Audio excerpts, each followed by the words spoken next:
Tonight's big stories. On her final day as DepEd Secretary, Vice President Sara Duterte says the reason she quit the Marcos cabinet is a long story. She also confirmed she won't be helping campaign for the administration's bets at next year's midterms. Manila has been named among the 5 riskiest cities in the world for tourists. Manila Mayor Honey Lacuna disagreed with the findings, saying they've introduced several innovations in recent years. And President Marcos says that the government will be prioritizing developing an airport on Pag-asa Island in the Spratlys. Procuring the land for the runway extension is underway. Good evening. Welcome to the show. I'm Regina Lay. I'm Gretchen Ho. And I'm Shawn Yao. It's a long story. It always is, but you're not going to hear any of the juicy details. We need a sit down for it. Yes. Here. I'm not talking about myself. I'm talking about Vice President Sara Duterte using those words. Those words are from her when she was asked again today why she quit the Marcos cabinet. The now former DepEd Secretary also admitted there were some personal matters between her and President Bongbong Marcos, stemming from as far as the 2022 elections before they were even elected. She also said that she was leaving the Education Department with a heavy heart. Ria Fernandez has the big story tonight. Welcome to the chaos, Sex. With those lines, Vice President Sara Duterte officially turned over the leadership of the Department of Education to former Senator Sonny Angara. VP Sara admits having some regrets for leaving DepEd. This as people in the agency have already become close to her heart. She says that she initially intends to finish all DepEd deliverables set by the administration. Ngunit, aaminin ko na sa ikli ng panahon, may mga hakbang na sadyang hindi natin natapos. Nais kong ipaubaya ito sa ating susunod na kalihim ng kagawaran. Angara has his work cut out for him. DepEd has a number of unfinished programs, among them the Matatag Center, the revised senior high school curriculum, and additional benefits for teachers. We want to hit the ground running, and we want to learn from all of you here as we go along. Please help us in this journey, as education is a pillar of our nation's progress. It is only through a nation's efforts that education will be improved and made more effective. I hope we can all work together. DepEd may already have a new man at the helm, but it's still the woman who left that has everyone guessing. Why did VP Sara resign? And did First Lady Liza Araneta Marcos have anything to do with it? No, kasi wala naman din kinalaman si First Lady sa trabaho namin ni Pangulong Marcos. Medyo mahaba yung kwento na yun eh. We need a sit down. We need a sit down for the reasons. Ano siya eh, merong personal sa aming dalawa ni President Marcos which stems from yung napag-usapan namin bago ako pumayag na tumakbong Vice President. Meron siyang sa trabaho at meron siyang sa bayan. In short, it all stemmed from a conversation they had back in 2022 and what they discussed before she even ran for Vice President. Analysts have noted that Duterte had long wanted a defense portfolio but was given the education one instead. Duterte said she is also not changing her mind about skipping President Marcos's third State of the Nation address on July 22. Now that she's not a cabinet member, she seemed more relaxed and forthcoming. For instance, she said she turned down the president's request to help drum up support for the administration's candidates in the 2025 midterm elections. Yes, I think I can speak about this already. I think i-confirm din yan ni President Marcos. Before ako nag-resign, meron kaming isang meeting kung saan inimbita ako ni President Marcos na sumali, tumulong sa administration para sa mga senator candidates. At sabi ko sa kanya, hindi muna ako sasali sa midterm elections. For now, VP Sara says she is not accepting any position in the Marcos cabinet. She is also set to meet with Senate re-electionists Ronald Bato de la Rosa and Bongo after the SONA. Sa isa namang pagkikita namin ni President Duterte, former President Duterte, by chance nakita kami ni former President Duterte, inimbita din niya ako na mangampanya, tumulong, sumuporta para sa mga candidates ng PDP. So sinabi ko din sa kanya na hindi muna ako sasali sa midterm elections. For News 5, Ria Fernandez, We Are One News.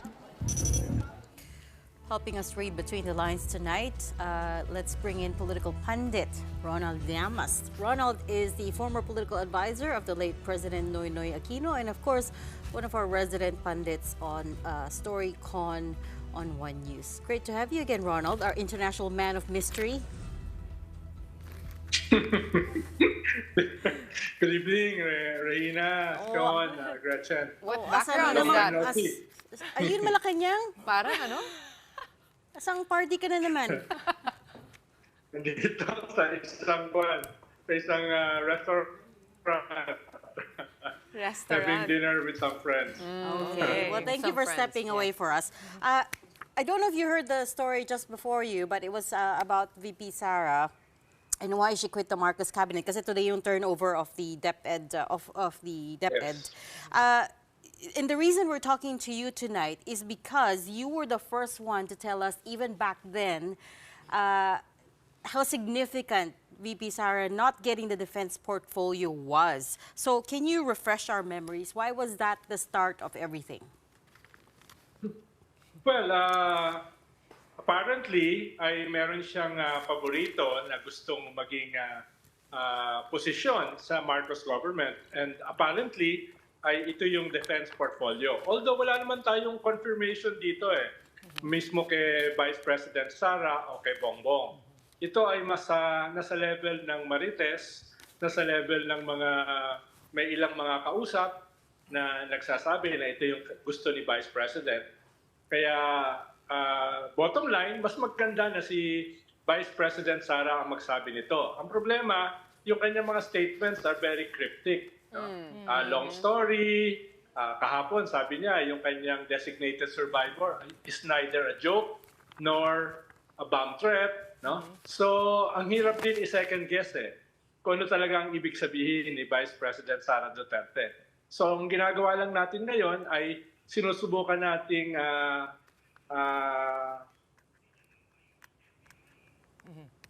magbigay ng educated guess dun sa mga pangyayari, dun sa mga gusto niya. At based din dun sa mga nangyari na mga context. Siya na mismo nagsabi last June 12 that the unit team ended immediately after the elections. Medyo pregnant with meaning yun.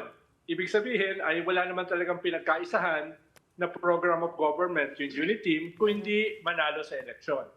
At dahil nga yun yung dahilan for the unit team ay malamang yung pinag-uusapan natin ngayon, batay sa mga sinabi rin ni Vice President Sara Duterte, ang unity talaga ay yung division of spoils. At kasama sa division of spoils ay yung position sa gobyerno. Isa dyan ay ano ba yung posisyon sa cabinet na kukunin niya. At mukhang ang alam natin, ang gusto niya initially ay yung defense portfolio. Eventually, ang nakuha niya ay yung DepEd portfolio. Pero isa ring elephant in the room na hindi pinag-uusapan ay ano ba talaga yung usapan nila before the election? Ibig sabihin, ano ba talaga yung mangyayari kay Vice President Sara Duterte pagkatapos ng termino ni President Bongbong Marcos? Ang ating alam ay siya yung magiging successor. Siya yung susunod na candidate for president. Pero mukhang yon ay usapan lamang between President Bongbong and Sara. Mukhang hindi naman kasama sa usapan na yan yung mga kamag-anak ni President Bongbong like si Martin Romualdez na mukhang meron ding plano na maging presidente. At kung papanoorin natin yung nangyari nito nakaraang 2 taon, mukhang doon lang galing yung mga hidwaan, doon lang galing yung mga away, doon lang galing yung eventual na pag-resign ni Vice President Sara Duterte from the official family, from the cabinet. Ronald, just to refresh all our memories. Sorry, I just wanted to set the record straight. She did confirm that she wanted a defense portfolio. She did. Kasi the day that she was announced as the DepEd Secretary nominee, she said she and Marcos had talked about this and during the campaign period, and she was supposed to get defense, except she was given education. So I just wanted to set the record straight. Go on. Okay. Totoo, inamin niya. Okay. So, na-quote namin siya, na-report rin namin yun. So, medyo yun na, nagpabigay siya noon, na nag-confirm siya. Pero, what you're referring to, Ronald, kung saan medyo nakita natin na evidently na may hidwaan na talaga at may lamat, ito yung time ng mga tambalos-los at confidential funds. Nagulat ka ba when that happened? Or was that something you saw coming? Well, hindi naman dahil after the elections ay nakita na natin yung mga cracks. Isa nga diyan ay yung hindi niya nakuha yung defense portfolio. Yung ikalawa ay yung kanyang mentor si Gloria Macapagal Arroyo ay hindi nakuha yung speakership. At ikatlo, yung isang pinakamalapit sa kanya na kaibigan, si Amy Marcos, ay mukhang may open rift with the First Lady. That was immediately after the election. Sa unang SONA pa lang, ay nakita na natin yung dynamics na yan nung hindi nakuha ni Gloria Macapagal Arroyo yung speakership. At nung medyo hindi pinansin ni President Bongbong Marcos yung mga suggestion ng kanyang kapatid, ng presidential sister, para sa kanyang SONA message. And then fast forward, tinanggal si Gloria Macapagal Arroyo as Senior Deputy Speaker at doon medyo nagwala si Vice President Sara Duterte at tinawag niyang tambaluslos si Speaker Martin Romualdez. Pero doon nakikita na natin na ito ay away for 2028. Ito ay away for the successor of President Bongbong Marcos na napakaaga pa. Dahil ilang buwan pa lamang bago nag-assume ng presidency si Bongbong, ay mukhang yun na yung pinag-aawayan. Pero Ronald, sinabi na niya, no, hindi na raw siya makikigulo sa midterm campaign which will start later this year. Obviously, yun na nga yung, I guess, confirmation natin na tapos na nga talaga yung unity team. Pero she also said that makikipag-meet daw siya kay Senator Bato at kay Senator Bongo who are up for re-election ngayong midterm. Anong meaning nito? So makikisawsaw ba siya? Hindi siya makikisawsaw? Kakampanyahan ba niya? Magkakampaign ba siya for her dad? Hindi ba siya magkakampaign for her dad? What are you seeing? Well, mas maganda siguro siya na yung tanungin, no? Paano ang ginagawa nga natin, sine-second guess natin siya. Pero ako, ang tingin ko ay siya na yung magiging leader nitong Duterte opposition. Sinasabi ko Duterte opposition dahil meron pang ibang mga opposition eh. Nandun yung yellow and pink opposition at itong makabayan black opposition na binubuo ng mga kongresista from the makabayan black. So, tingin ko ay whether she admits it or not, siya na yung magiging leader ng Duterte opposition. Pero mukhang hindi naman totoo yung sinabi niya na yung tatlong Duterte ay tatakbo for the Senate. Mukhang isa lang naman yung tatakbo. And possibly si Bastion. Dahil most probably si Digong will run for mayor of Davao at si Pulong will run for Congress. So, yung slate nila ay definitely kasama si Bongo at saka si Bato, although si Bongo at saka si Mayor Baste mukhang hindi rin sila magkasundo. At si Sara Duterte ay hindi naman ganun ka-close kay Bongo for a long while. Isang dahilan nga kung bakit hindi siya tumakbo as president ay mukhang ayaw niya dun sa proposal ng kanyang tatay na siya yung tumakbo for president at si Bongo yung kanyang vice president. At to make a long story short, eventually, nagdesisyon siya maging vice president ni Bongbong Marcos. Long story din. Pero doon din nanggaling yung mga away dahil mukhang bahagi nung ganong klaseng desisyon ay siya yung magiging successor ni Bongbong Marcos na mukhang ayaw naman ng mga kamag-anak ni Bongbong. Okay, Ronald, we noticed actually that the vice president looked relaxed, liberated, it seems, lighter. Lighter is Shawn's word. I mean, do you think it was really because she hit a tipping point in terms of the differences, kumbaga napuno na? Or do you think they are starting to align their chips, their resources for 2028? What can we expect from the Vice President now? Ano ang aasahan nating galawan? What do you see? Yeah, baka all of the above dahil una, hindi naman talaga niya gustong maging Secretary of Education, pinakamalaking ahensya ng gobyerno, at mukhang hindi siya tailor-fitted sa role na yan. Kaya baka nakagaan sa kanya nung hindi na siya Secretary of Education. Ikalawa, napakahirap din ng kanyang posisyon na siya ay bahagi ng official family, pero yung kanyang mga pamilya, yung kanyang mga kaalyado, ay lahat gustong pabagsakin yung kanyang boss, yung presidente. At ikatlo, ngayon ay pwede na siyang magsalita ng gusto niya dahil hindi na siya bahagi ng official family. Kung meron siyang sama ng loob sa First Lady, ay pwede na lang sabihin. Kung meron siyang sama ng loob sa Presidente, pwede na lang sabihin. At tama kayo, nakakagaan ng loob yon. Kesa naman siya nagkikimkim ka at pagdalo mo sa cabinet meeting, lahat may side glances sa'yo kung ikaw ba talaga ay loyal sa Presidente o hindi. Okay, well, Kaya Ronald, tama rin yung sinabi nyo. yeah. Ronald, another thing we noticed, mataas pa rin ang trust ratings ni VP Sara. It's something, I guess, that she could have inherited from her dad, the former President Duterte. What do you make of that, na mataas pa rin yung kanyang trust ratings kahit na, ayun nga, mapagtimpi siya, she doesn't really talk a lot, medyo puro, bits and pieces na palaglag lang, patikim lang siya. For now. For now, yes. Yun ba yung style? Perhaps it's completely different from her dad who would just go all out barrage, di ba?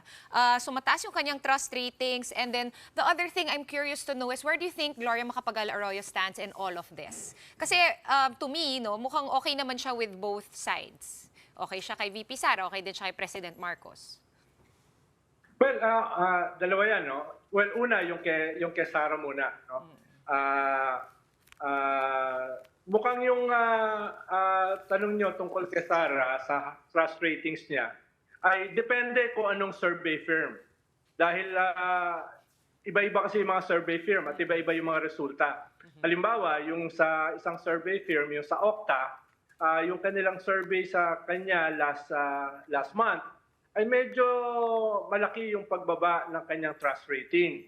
Halimbawa, sa Visayas, na dapat bailiwick ni Sara, ay bumaba siya ng -15. Sa Balance Luzon, bumaba siya ng -11 at sa NCR, -3. Dito naman sa lumabas na Pulse Asia na latest today, ay hindi siya bumaba. Parang nanatili siya dun sa dati niyang trust rating. So depende kung anong mga survey firms. Dahil mukhang yung mga survey firms, iba rin yung mga resulta. Ikaw, ano yung tinitignan mo na survey firm? Saan ba siya nanggaling? Yung kanyang trust rating kasi nagsimula sa 80 plus, di ba?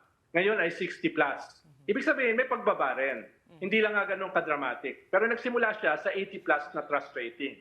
At in 2 years, bumaba siya sa 60. No? So, nasa sa atin na yung titingnan natin na yung pagbaba niya ay dramatic.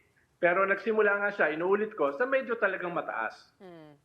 Okay. Kay former President Jimmy. Sorry, Okay. just to follow up on that, which one do you go by? Ano Right? yung- If reading between the lines, it sounds like ikaw, you don't necessarily trust all these survey firms. Which one would you say is most credible? Or your go-to na lang?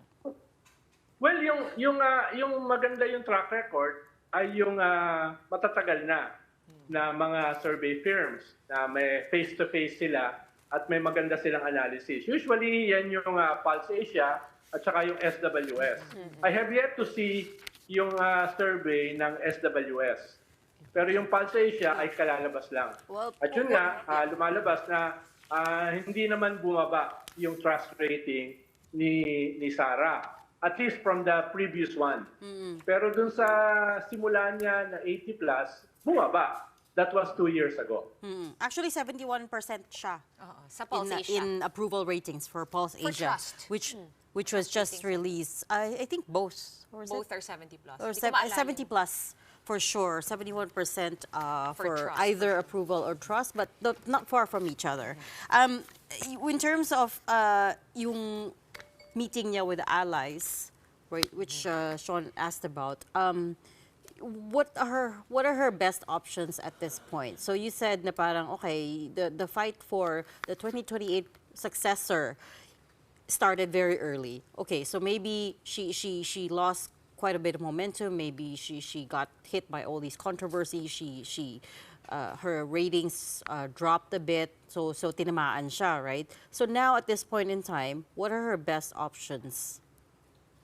Well, una, parang wala naman silang illusions na gusto nilang ma-sweep yung senatorial elections. Dahil usually sa midterm, yung administration naman talaga ang very strong at pinakamalakas. Mukhang ang objective lang naman nila ay ma-survive yung midterms. At pag na-survive nila yung midterms, ang tingin nila, dahil mataas pa rin si Sara in terms of preference for the 2028 presidential election, ay eventually yung mga umalis sa kanila na halos lahat ng kanilang mga kongresista at mga leaders ay magbabalikan din after the midterms if they survive. Pero may isa ring variable na naiiba Dahil sa mga surveys din, ay bagaman mataas pa si Sara Duterte as a presidential preference going into 2028, may lumalabas din na either kapantay niya o mas mataas sa kanya, si Raffy Tulfo. No? So, unlike nung nakaraang 2 taon na solo ni Sara yung preference para sa 2028, ngayon ay meron na siyang significant rival, si Raffy Tulfo, na either kapantay niya o mas mataas ng konti sa kanya. So, yun yung isang cause siguro nitong damage sa kanya nitong nakaraang 2 taon. Dahil nung nagsimula siya as Vice President, halos solo niya yung 2028. Ngayon, hindi na niya solo. Pero Ronald, yun nga, no? So right now, kahit na 2024 pa lang and we're 4 years away from the presidential elections, kailangan na rin niya magbuo, no? Kumbaga ng power team niya, di ba? Sino pa bang available na power players? Nauso nung term ni former President Duterte, yung super majority, and mukhang nag-carry over ngayon sa Marcos administration. Ganun pa rin. Mukhang mas malakas pa nga yung majority in both houses. So, meron pa bang players dyan na hindi pa, kumbaga, allied to the administration na pwede pa niyang, kumbaga, mas-sway into her camp? Well, halimbawa, dito sa sumasama sa administration slate, yung Nationalista Party ng mga bilyar, diba? Gusto nilang sumama sa administration slate. Tinutulak nila si Pia Cayetano, si Amy Marcos, at isang bilyar, either si Camille o yung father. No? Pero kung titignan mo yung positioning nitong nationalista, ay mas less sila as part ng administration, mas malapit sila sa opposition. Marami sa mga policies ng gobyerno ay ino-oppose nila. From foreign policy hanggang dun sa support kay Kibuloy, yung mga bilyar, si Amy at saka yung si Pia Cayetano ay hindi sumasama sa ruling majority. Pero ngayon, dahil nga midterms, balak nilang sumama sa administration. Yung kanila bang pagsama sa administration ay because of their loyalty with the president or dahil gusto lang nilang manalo? So, sila ba ay mananatili with the administration after the midterm election o sila ay babalik do sa dati nilang political positioning this past 2 years, which is basically critical of the administration and of Bongbong Marcos. Right. Ronald, I want to know if you're hearing anything about the ICC investigations. Is the administration holding that over the heads or the necks of the Duterte camp? Because that is also a huge determinant in getting allies and political security. Well, definitely, Gretchen, no? Napakahalaga niyan dahil kung papasok yung ICC before the midterm election, baka 2 kandidato ng mga Duterte ay mabawas. At for now nga, maliit na nga sila. Ang malinaw na lang na kandidato nila ay si Bongo, si Bato, si Philip Salvador, no? At saka I'm not sure kung sino pa. Dahil si Francis Tolentino mukhang pumunta na sa administrasyon.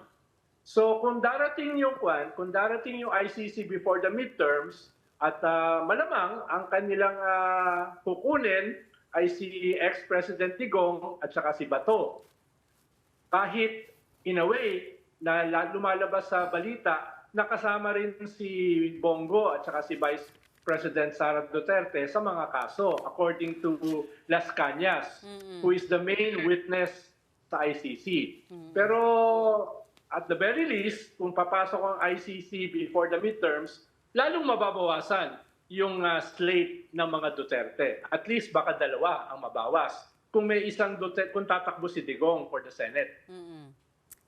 It'll be interesting to follow that. We're gonna have to leave that there. Thanks so much for stepping away from your dinner. Are you sure wala ka sa Malacanang, Ronald? What's going on? What's going on there? Former Dito sa presidential Provinciano Restaurant. Okay. Former presidential political advisor Ronald Llamas. But still ahead, has Manila become a dangerous city for tourists? We'll be speaking with Manila's Public Information Officer next. Stay tuned.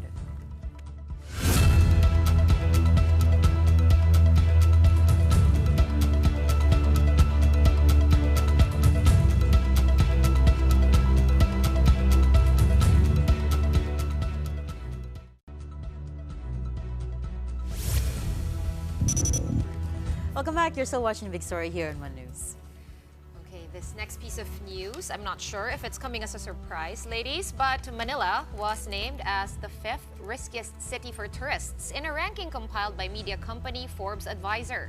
Now, to give you a sense of how bad that score is, Manila was just ranked above Lagos in Nigeria. Camille Samonte with the report. When it comes to quick tourist destinations, Manila is a top choice for many foreigners. It's easy enough to visit Luneta Park, the historic Intramuros, and the world's oldest Chinatown in Binondo, Manila.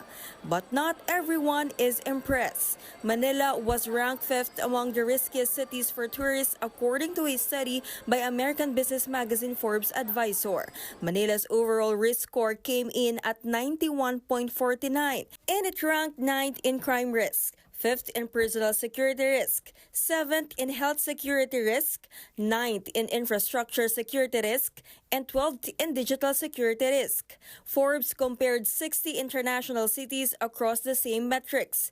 Joining Manila in the top 5 riskiest list is Caracas, Venezuela, with a perfect score of 100. Followed by Karachi in Pakistan, Yangon in Myanmar, and Lagos in Nigeria. The Forbes study emphasized that Manila is vulnerable to disasters, security issues, and health risks that could pose a threat to foreigners. However, the Manila LGU argues that Forbes used overly technical metrics to label the city as dangerous. The study also considered personal security risks, infrastructure, and digital security risk. Manila City Mayor Honey Lacuna disagrees with these findings. Ang City of Manila po, napakarami na pong innovation na ginawa, especially po sa when it comes to natural disaster. You should remember that Manila is a 453-year-old city. So definitely, napakarami na pong mga old structures dito. But we make sure na handang-handa po ang aming lungsod. Lacuna also emphasized that Manila City's crime rate is low. The City of Manila po ay sa second lowest crime rate sa buo o Kalakhang, Maynila. Meron naman po kaming datos yan. Hindi po galing sa MPD, galing po yan sa NCRPO. We took to the streets to speak to foreign tourists in Manila, some of whom said they felt very safe. Manila seems very safe. People have helped us this morning, very welcoming. Everyone's very kind. So I think that's a poor judgment of Manila. It certainly has a distinctiveness from other large urban locations, but I haven't felt in danger here. But there were also others who found the city somewhat frightening. We were a little bit scared because there were a lot of poor children asking for money, for food, and we didn't feel really secure. In general, I think that it's not the most beautiful city. The MMDA has said they are continuously improving the city's roads. Latest data from the Department of Tourism, Culture and Arts of Manila, meanwhile, showed that over 14 million tourists visited the city in 2023. For News 5, Camille Samonte, we are One News. Let's discuss this further with Manila Public Information Office Head, Attorney Princess Abante. Good evening. Welcome to the Big Story, Attorney. Good evening. Hey, Attorney Princess, you heard the story. 5th out of 60 in terms of being the riskiest city for tourists in the world. And you were ranked across different categories in security. Ranking high among that was personal security and health security. Ngayon narinig po natin si Manila Mayor Hani Lacuna dispute this study. But what do you think was the basis of that ranking that came out from Forbes? Actually, we've been trying to get to the main article and see what the parameters that they use in reaching this ranking. We believe that it is not accurate. Their parameters that they use did not consider many innovations that the City of Manila has made when it comes to natural disaster response, our environmental safety response, and also it did not take into consideration new information and data on safety and security in the City of Manila. Attorney, can I just clarify one number with you? 14 million tourists visited the city of Manila in 2023. Is that local, foreign, or a mix of both? I believe it's a mixture of both. We know that the city of Manila is a transit city where people would stop before going to various provinces, beaches, and other areas of tourism in the country. But we also have seen a lot of local tourists coming over to the city of Manila, visiting our museums, our different sites, and really just enjoying the capital. And how does that number compare to previous years? Are you saying an uptrend, downtrend? Is it the same in general? I would suppose that, especially the recent years of the pandemic, because we have really seen the return of tourists in the city of Manila. Truly, it's really back to normal now. The foot traffic that we're getting, both for tourists and day-to-day foot traffic, has greatly increased. Right. So, Attorney, alam naman natin, no, sa City of Manila, ang laki-laki ng Manila, right? It's a big city, but the tourist areas are, kumbaga, concentrated lang naman sa certain areas. Of course, we have Binondo, the oldest Chinatown in the world. We have Intramuros, Rojas Boulevard, that side, no, with Rizal Park, Intramuros. In fact, I was just there nung Saturday. I did not feel unsafe at all. What have you guys done, no, specifically to kumbaga ensure that these tourist areas are extra safe? And pantay po ba yung mga ine-enforce ninyo na rules in terms of security sa tourist areas as opposed to kumbaga yung mga normal areas lang na hindi naman masyadong pinupuntahan ng mga tourists? Well, number one, the City of Manila has created a tourism plan. Saan meron tayong 8 tourism hubs distributed all over the city. The City of Manila has 6 districts. Each district would have their own tourism hubs that we are looking forward for more people to visit. Meron sa, of course, nandiyan nga yung sinabi mo, Binondo, meron Intramuros.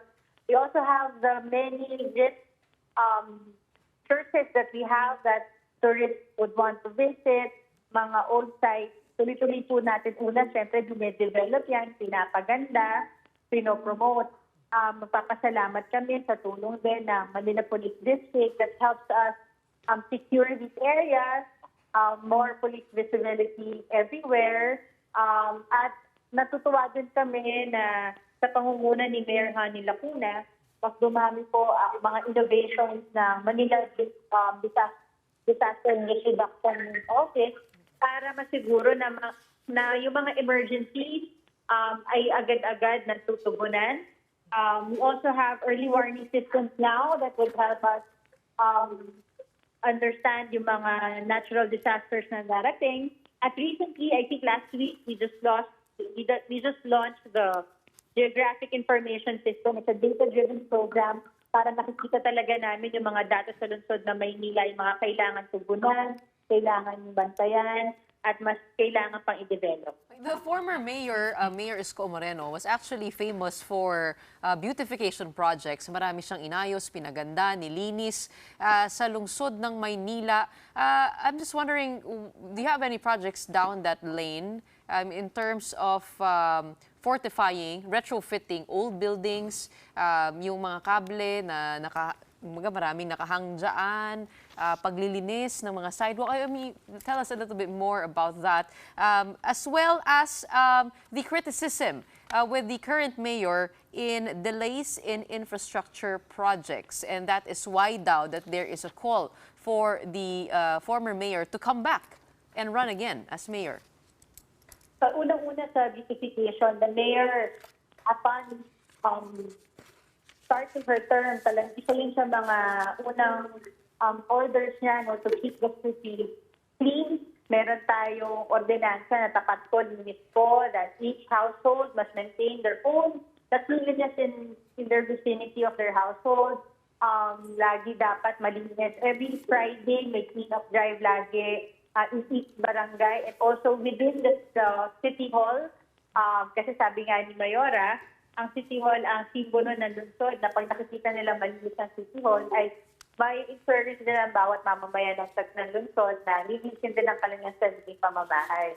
Ang mga beautification natin sa mga, kanina lang, we just nag-groundbreaking kami dun sa bagong park na gagawin sa Pandakan para magkaroon tayo ng mas maraming green areas in the city. At yung iba't iba pa mga programa para mas mapaganda ang lungsod. Pagdating naman sa mga infrastructure, I would beg to disagree. We had 3 groundbreaking ceremonies of different public schools in the city. Of course, you have to understand, during the previous mayor's administration, while there were a lot of infrastructures, we also had to, we have some debts that we need to pay for all of the infrastructure programs. We want to make sure that the city will be able to meet all those obligations as we continue to beautify and implement those programs na medyo nagka-problema sa start, but now we are improving in our collection, making sure that taxes come in directly to the coffer so our social programs will continue. Related to what Gretchen was asking, I wanted to ask if, kamusta yung the Pasig River walkway in Esplanade? Yes. And secondly as well, there are reports that San Miguel is reviving the Parex, the expressway, of course, which has come up against stiff opposition. Can you confirm that for us, if they are indeed continuing with the project? And if so, when? Tungkol dun sa Esplanade, yan, tuloy-tuloy, I think nagkaroon na ng phase 2 yung Esplanade na project that was spearheaded by the First Lady, that na mas pinaganda ang lungsod na Manila. Kanina, in partnership with MMDA and San Miguel Corporation, yun nga yung groundbreaking for Plaza Azul. It's a park within the city for the community. I am not aware of the project that you are speaking of. I can verify it later on. The Pasig River Expressway? The huge expressway that's being Pero built. dadaan rin siya sa Manila. Of course, a big part of it is going to be over Manila. So wala Hindi pang ko lang sigurado yung status nun ngayon. I believe it's a national government program, so I cannot speak about it. Okay, thank you. Yung mga reclamation, last na lang, yung mga reclamation, isa pa yun na concern, no, na nasisira daw yung Manila Bay, yung famous sunset view. I'm sure narinig nyo na yan, Attorney Princess. Anong stand ng Mayora Hani? Kumbaga, magbibigay pa ba siya ng permit? Magpapatuloy pa ba? I understand that some of them are already ongoing, so parang wala na tayong magagawa. But what's her personal stand on reclamation? The president already put on hold all reclamation projects, and the mayor has already stated that the mayor will respect the decision of the president when it comes to the reclamation program. Okay. I believe there were exemptions in some contracts there, but thank you so much That's only in Pasay. Yep. That's only in Pasay City. Thanks for clearing that up. Thank you so much for joining us tonight and giving us a light into what's happening over in Manila. Manila Public Information Office Head Attorney Princess Abante. Meanwhile, President Bongbong Marcos was in Palawan earlier today, where he said that they are prioritizing the development of an airport on Pag-asa Island. Speaking at the distribution of and to farmers and fisherfolk in Puerto Princesa City, Marcos underscored the importance of Palawan in national defense, as well as the role of tourism in the province's continued growth and development. Pag-asa is a rock in the Kalayaan chain, at least 285 nautical miles off Palawan. The Philippines has long established military and civilian presence in the area, although China is also claiming Pag-asa. In a separate statement today, the Presidential Communications Office said procurement of land for the runway extension is underway. Once completed, the project is expected to provide an efficient mode of travel to and from the remote island where Filipino civilians and military personnel live, according to the statement. Pag-asa is inside the Spratly Islands and is also called Thitu Island internationally. Marcos also said the military... Marcos also said the military runway project at the Balabak Island Air Base is nearing completion. Balabak is a town in Palawan strategically close to Chinese fortifications in the West Philippine Sea and is one of the 4 additional EDCA sites. Nasa huling bahagi na lang ang paggawa natin ng Balabak Military Runway, lalo na't malaki ang papel ng gagampanan ng Palawan sa pambansang seguridad.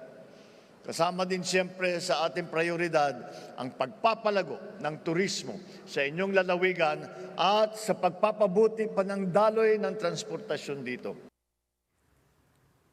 Marcos also addressed the perennial power issues in Palawan. He said that the Maharlika Investment Corporation, the National Electrification Administration, and the Palawan Electric Cooperative have started working together to address the shortage of electricity in parts of Palawan.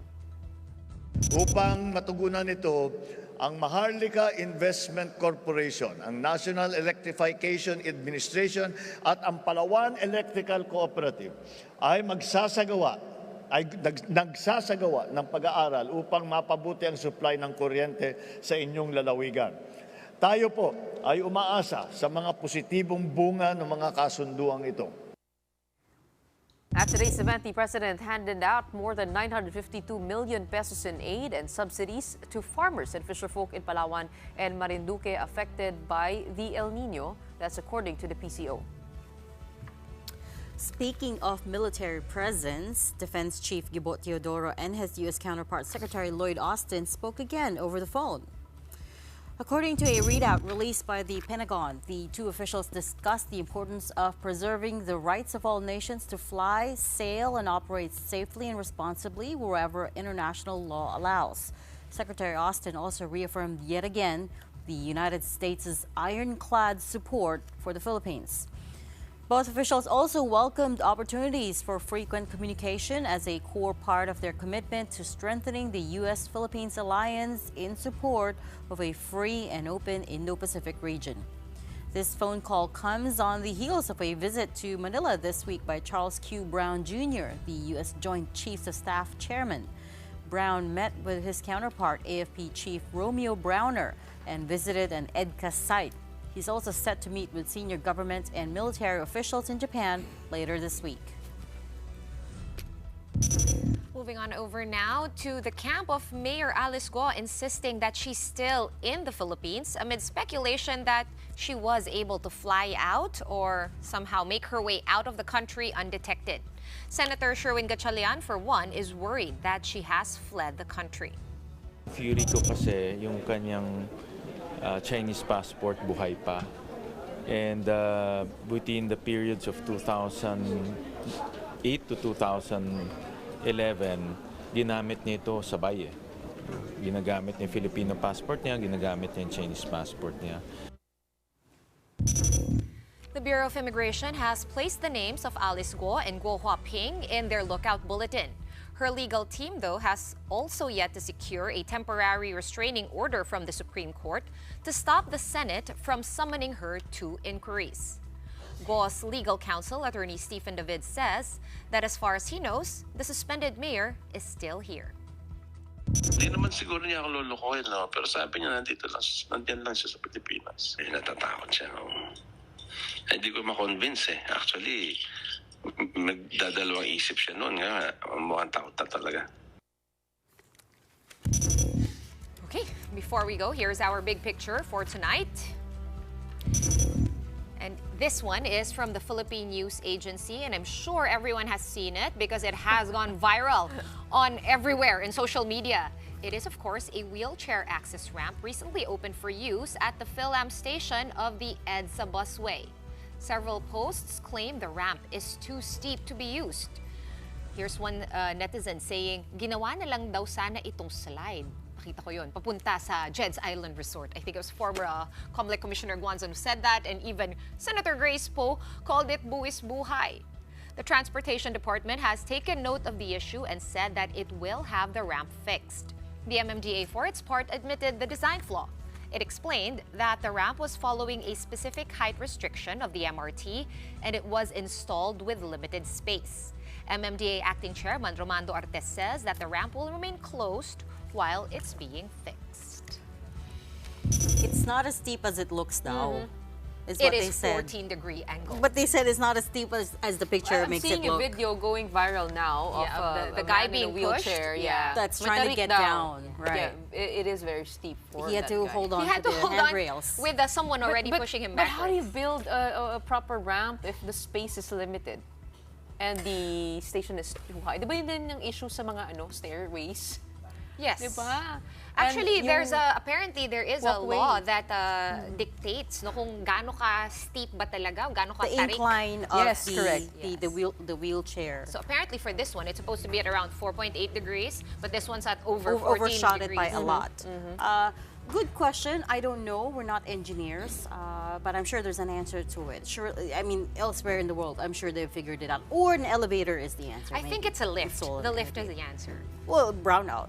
So you know how the railway station often comes up to. Then a winch. A winch is the You know what? solution. You know what they should do? They should probably consult the PWD groups before they construct. That's right? a great point. That's And so right. now we have this situation where it has just opened.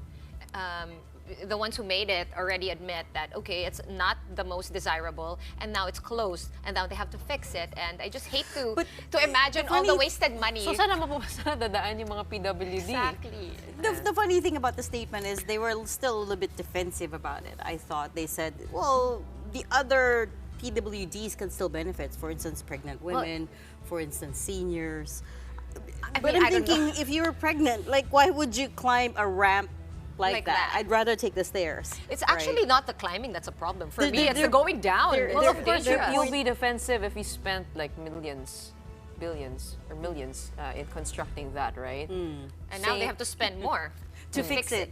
Same goes with the track oval in Cebu City that has been deemed shorter than that's right. the normal, right? Than the international standard. Yeah, and then the records of the kids are not counted. So, dinedefend din nila yon na parang dati tama naman daw at nilagyan lang nila ng Or like that overpass in Rojas a few years ago. Yes. Do you remember that? Well, it is National Persons with Disability Week this week, so we do hope that problem gets solved. Yes, everyone And then it does. doesn't happen again, more importantly.